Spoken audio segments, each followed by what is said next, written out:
स्वागत है stock news में। अगर आप मेरे चैनल पे पहली बार विजिट कर रहे हैं तो सब्सक्राइब करें ताकि आपको लेटेस्ट इन्फॉर्मेशन मिलता रहे। आज हम बात करेंगे हिंडाल्को के बारे में।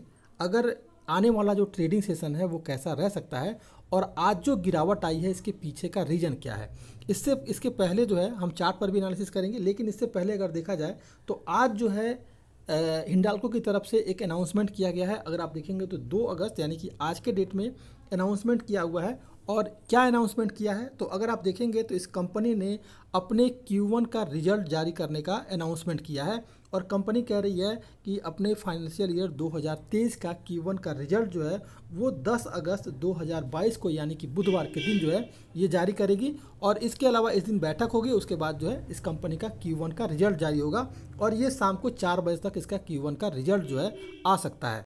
अब सबसे बड़ी बात यह है कि अब कंपनी के Q1 का रिजल्ट कैसा रह सकता है, तो ये डिपेंड करेगा। अब देखिए अभी मूवमेंट इसके स्टॉक में आपको लगातार बना रहेगा, तो जब तक Q1 का रिजल्ट जो है नहीं आ जाता है तब तक फिलहाल ट्रेड लेने से पहले एक बार थोड़ा सा संभल के ट्रेड लेना होगा, क्योंकि कंपनी का अगर Q1 का रिजल्ट अगर ख़राब आया, निगेटिव आया या एक्सपेक्ट के अनुसार उस तरह से नहीं आया तो आपको स्टॉक में करेक्शन देखने को मिलेगा। अगर पॉजिटिव आया और जैसा एक्सपेक्ट किया जा रहा है वैसा आया तो फिर आपको लगभग शॉर्ट टर्म में, जो मैं बार बार कह रहा हूँ कि 550 की तरफ ये स्टॉक जो है आसानी से बढ़ता हुआ दिखाई दे सकता है। अब एक बार जो है हम हिंडाल्को के चार्ट पर एनालिसिस करते हैं कि आने वाला जो ट्रेडिंग सेशन है वो कैसा रह सकता है।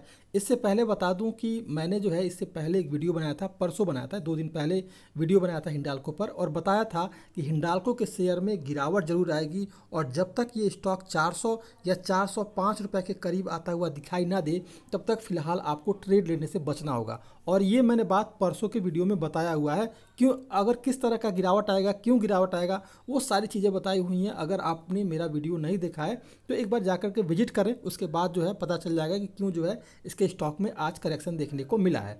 पहली बात आ गई। अब दूसरी बात ये आ गई कि आने वाला जो ट्रेडिंग सेशन है वो कैसा रह सकता है।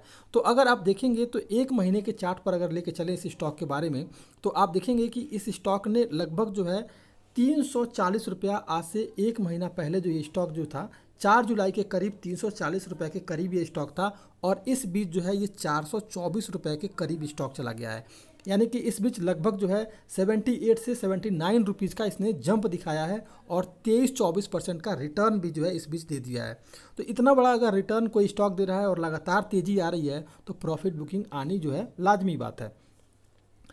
अब देखा जाए आज के ट्रेडिंग सेशन की बात करें तो आज के ट्रेडिंग सेशन में अभी फ़िलहाल ये स्टॉक अपने सभी मूविंग एवरेज के ऊपर ट्रेड करता हुआ दिखाई दे रहा है और 20 मूविंग एवरेज को सपोर्ट किया हुआ है। इसके अलावा एक रेड कैंडल भी बनाया हुआ है। आज की बात करें तो लगभग इस स्टॉक ने 407 रुपये का लो लगाया है और फिर जो है गिरावट के बाद 420 रुपये का जो है हाई भी लगाया है।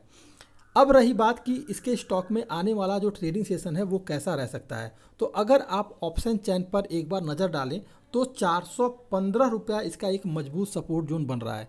इसलिए क्योंकि अगर आप देखेंगे तो यहाँ जो है आपके जो पुट राइटर हैं वो लगभग 1 लाख के करीब जो है पुट राइटर बैठे हुए हैं और नए जो फ्रेश ऐड हुए हैं वो लगभग 18,000 हैं। तो फिलहाल अगर कल के ट्रेडिंग सेशन में ये पुट राइटर अगर 420 की तरफ शिफ्ट होते हैं तो ही इसके स्टॉक में आपको तेज़ी दिखाई देगी, वरना आप एक बार ऑप्शन चेन देखें उसके बाद ही, क्योंकि हो सकता है कि अगर आज गिरावट आई है तो कल गैप अप ओपन हो सकता है।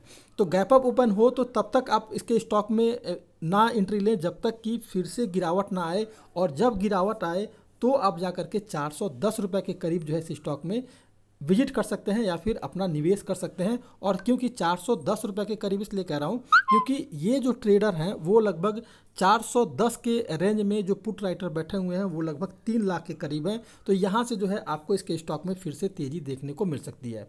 ऊपर जो है 420 के करीब जो है लगभग आपके 14 लाख के करीब, 14.5 लाख के करीब जो है पुट कॉल राइटर बैठे हुए हैं। तो ये जो है नहीं लगता है कि 420 के ऊपर जो है हिंडाल्को को जाने देंगे। तो गैप अप ओपन अगर होता भी है तो 420 की तरफ जाएगा, चाहे 421, 422 जाए, फिर से गिरावट देखने को मिल जाए। तो जब ये गिरावट आती है यहाँ पर तो फिर आप यहाँ से फ्रेश बाइंग कर सकते हैं, वरना यहाँ जो है ट्रैप होने की संभावना पूरी रह जाएगी। अब अगर देखा जाए कि कल का ट्रेडिंग सेशन कैसा रह सकता है तो सबसे पहला सपोर्ट आपका 415 है। अगर 415 को ब्रेक करता है तो फिर ये स्टॉक 410 के करीब आएगा और 410 पर आप इस स्टॉक में ट्रेड ले सकते हैं। उसके बाद आपको 415 सपोर्ट लेगा पहला, और उसके बाद अगर खरीदारी बनती है तो फिर आपको 420 तक का लेवल जो है इसके स्टॉक में दिखाई देगा। अगर निगेटिव सेंटिमेंट बना और गिरावट आई तो फिर नीचे का जो लेवल है वो लगभग आपको जो है 405 रुपये का लेवल भी कल के दिन में दिखा सकता है।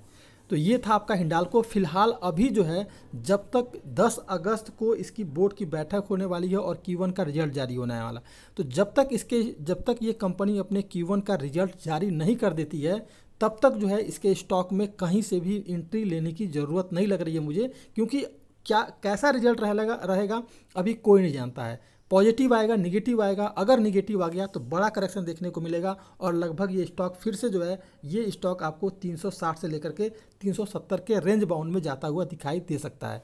तो तब तक इस स्टॉक में निवेश ना करें जब तक कि Q1 का रिजल्ट जो है नहीं आ जाए। तो ये था इंट्राडे में अभी करें, और 10 तारीख यानी 7-8 दिनों तक इंट्राडे करें और उसके बाद जो है आप 10 तारीख के बाद जो है इसके हिंडाल्को में लंबे समय के लिए या शॉर्ट टर्म के लिए निवेश कर सकते हैं। ये था आपका हिंडाल्को। अगर आप मेरे चैनल पे पहली बार विजिट कर रहे हैं तो सब्सक्राइब करें ताकि ऐसे ही आपको लेटेस्ट इन्फॉर्मेशन मिलता रहे।